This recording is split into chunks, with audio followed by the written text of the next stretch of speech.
Buenas. Hace unas semanas me topé con un documental interesante que se llama Who Killed Malcolm X, ¿Quién mató a Malcolm X?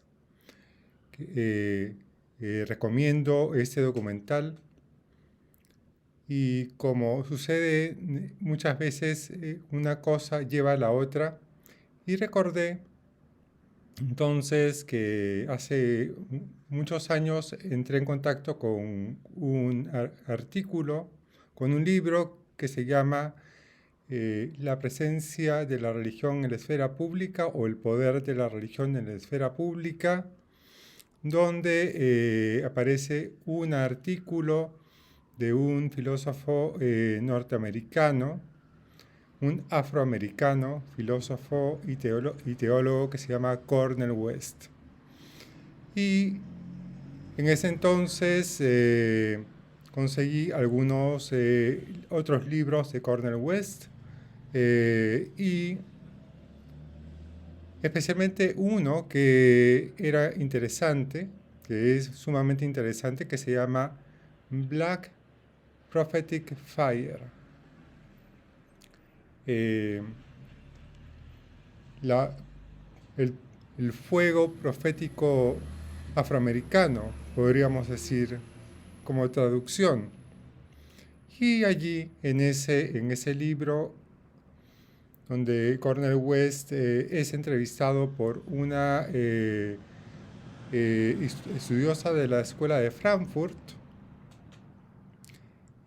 abajo les voy a dejar en las descripciones los datos que ahora no tengo en la cabeza, pero sí podrían ser útiles para ustedes. Y allí encontré justamente un artículo, es decir, una entrevista sobre Malcolm X. Y también revisando esa entrevista, comencé a revisar el libro entero, me encontré con la figura de Frederick Douglass y con otras figuras más del movimiento, digamos, profético afroamericano, comenzando con el movimiento abolicionista de Douglass, al que se conectaba Douglass, y que también está mencionado en otro documental que también recomiendo, que se llama La 14ª Enmienda. En algún momento se habla de la relación que establece Frederick Douglass con el presidente Abraham Lincoln durante la guerra de secesión.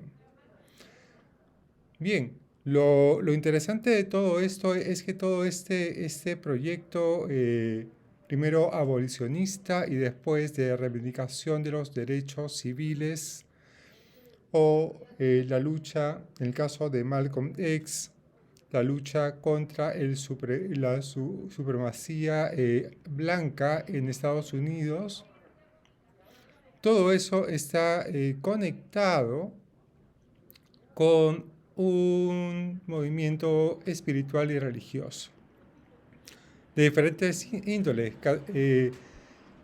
tanto cristianas como no cristianas. Por ejemplo, Douglass era miembro de la iglesia que se llama la Unión Metodista Universal. El gran Martin Luther King, que también aparece dentro del elenco de personajes sobre los cuales se hace la entrevista a Cornel West, era de la iglesia bautista. Y en el caso de Malcolm X, lo encontramos más bien conectado con lo que se llamó y se sigue llamando hoy en día, porque no ha desaparecido, nace a principios del siglo XX y sigue en la actualidad, con la llamada la Nación del Islam. Ahora, y allí encontramos a un musulmán también reivindicando los derechos de los afroamericanos. Bien, uno podría preguntarse, está interesante ese tema, pero ¿qué tiene que ver con América Latina? ¿Qué tiene que ver con nuestro contexto? ¿Por qué de pronto alguien podría interesarse por algo así? Más allá de tener un poco de imágenes sobre lo que sucede en otras áreas, en América del Norte, en Estados Unidos, etc. Y es que quiero que veamos una cosa, ustedes verán que eh, eh, hay un proceso similar y en cierto modo también contemporáneo en América Latina, ¿no? Que comienza mucho antes, que comienza por ejemplo con Bartolomé de las Casas, en pleno proceso del encuentro entre los europeos y los habitantes de América del Sur o de Centroamérica, y después aparece justo a raíz de la recepción del Concilio Vaticano II, que fue en la década de los 60, vemos toda una reflexión en América Latina y también en el Perú respecto de los movimientos sociales y respecto de